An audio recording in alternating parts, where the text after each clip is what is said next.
मित्रों नमस्कार, जय श्री राम।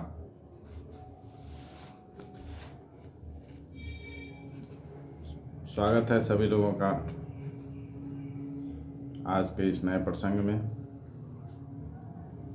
अगर इस चैनल पर नए हैं तो प्लीज़ चैनल को सब्सक्राइब करें, बेल आइकन को दबाएं और लोगों तक इस राम कथा को पहुंचाने में मेरी मदद करें। शुरू करते हैं आज का प्रसंग। श्री गणेशाय नमः, श्री रामचंद्राय नमः, श्री हनुमते नमः।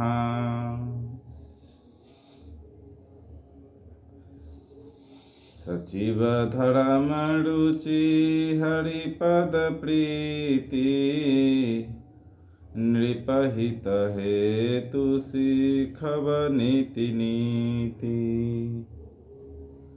गुरु सुर संत पीतर मही देवा, करई सदा निप सबके सेवा। भूप धर्म जे वेद बखाने, सकल करई सादर सुख माने। दिन गति देई विविध विधि दाना, सुनई शास्त्र बड़ वेद पुराना।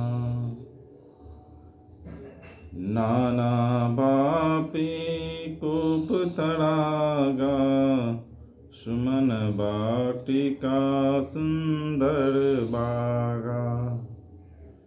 विप्र भवन सुर भवन सुहाए, सब तीर्थन विचित्र बनाए। जहाँ लगी कहे पुराण श्रुति, एक एक सब जाग। 12 सहस्त्र सहस्त्र नृपा, किए सहित अनुराग। हृदय न कछु फल अनुसंधाना, भूप विवेकी परम सुजाना। करई जे धर्म कर्म मन बानी, वासुदेव अर्पित नृप ज्ञानी। चढ़ी बड़बाजी बार एक राजा, मृग आकर सब साजी समाजा। विंध्याचल गंभीर बन गयऊ, मृग पुनीत बहु मारत भयऊ। फिरति विपिन नृप दीख बराहु, जनु बन दुड़ऊ शीघ्र सिराहु। बड़ विधु नहीं समात मुख माही, मनहु क्रोध बस उगिलत नाही। कोल कराल दर्शन छवि गाई, तनु विशाल पीवड़ अधिकाई। घुड़घुड़ात है आरों पाए, चकित बिलोकत कान उठाए। नील महीधर शिखर समा, देखी विशाल बड़ा हो। चपड़ चलऊ है सुटुकी नृपा, हाँ कि न होई निवाहो। आवत देखी अधिक रब बाजे, चलऊ बड़ा मारुत गति भाजी। तुरत कीन्ह नृप सरसंधाना। मही मिलि गयउ बिलोकत बाना। तकी तकी तीर महिष चलावा। करी छल सुअर शरीर बचावा। प्रगटत दुरत जाई मृग भागा। ऋष बस भूप चलेउ संग लागा। गयउ दूर धन गहन बराहु। जह नाहिन गज बाजी निबाहु। अति अकेल बन विपुल कलेसु। तदपि न मृग मगता जाई नरेसु। कोल बिलोकी भूप बड़ धीरा। भागी पैठ गिरी गुहा गंभीरा।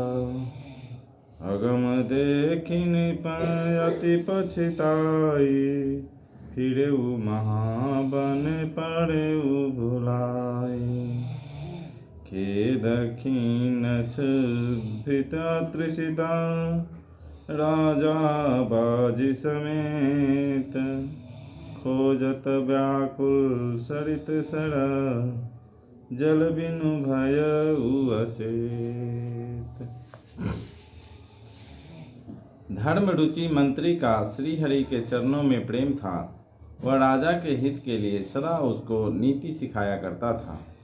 राजा, गुरु, देवता, संत, पितर और ब्राह्मण इन सब की सदा सेवा करता रहता था। वेदों में राजाओं के जो धर्म बताए गए हैं, राजा सदा आदर पूर्वक और सुख मानकर उन सब का पालन करता था। प्रतिदिन अनेक प्रकार के दान देता और उत्तम शास्त्र, वेद और पुराण सुनता था। उसने बहुत सी बावलियाँ, कुएं, तालाब, फुलवाड़ियाँ, सुंदर बगीचे, ब्राह्मणों के लिए घर और देवताओं के सुंदर विचित्र मंदिर सब तीर्थों में बनवाए। वेद और पुराणों में जितने प्रकार के यज्ञ कहे गए हैं, राजा ने एक एक करके उन सब यज्ञों को प्रेम सहित हजार हजार बार किया। राजा के हृदय में किसी फल की टोह न थी। राजा बड़ा ही बुद्धिमान और ज्ञानी था। वो ज्ञानी राजा कर्म, मन और वाणी से जो कुछ भी धर्म करता था, सब भगवान वासुदेव के अर्पित करके करता था।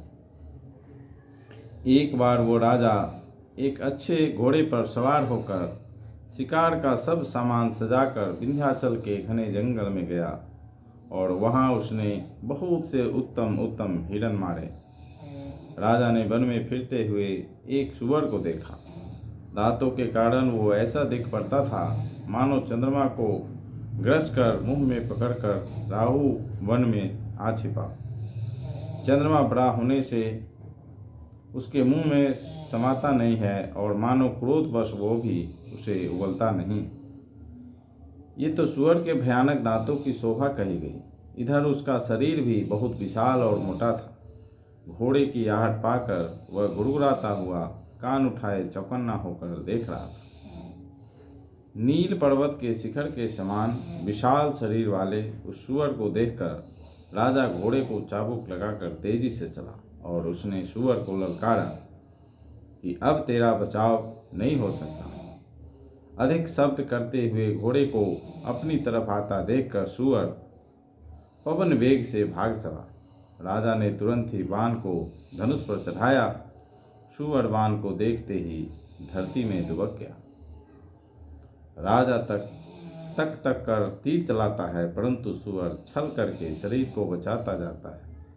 वह पशु कभी प्रकट होता और कभी छिपता हुआ भागा जाता था और राजा भी क्रोध के वश उसके साथ पीछे लगा चला जाता था।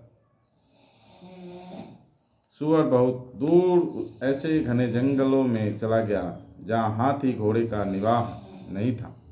राजा बिल्कुल अकेला था और वन में क्लेश भी बहुत था।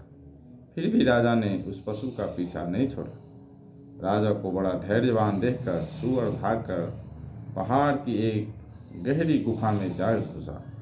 उसमें जाना कठिन देखकर राजा को बहुत पछताकर लौटना पड़ा, पर उस घोर वन में वो रास्ता भूल गया।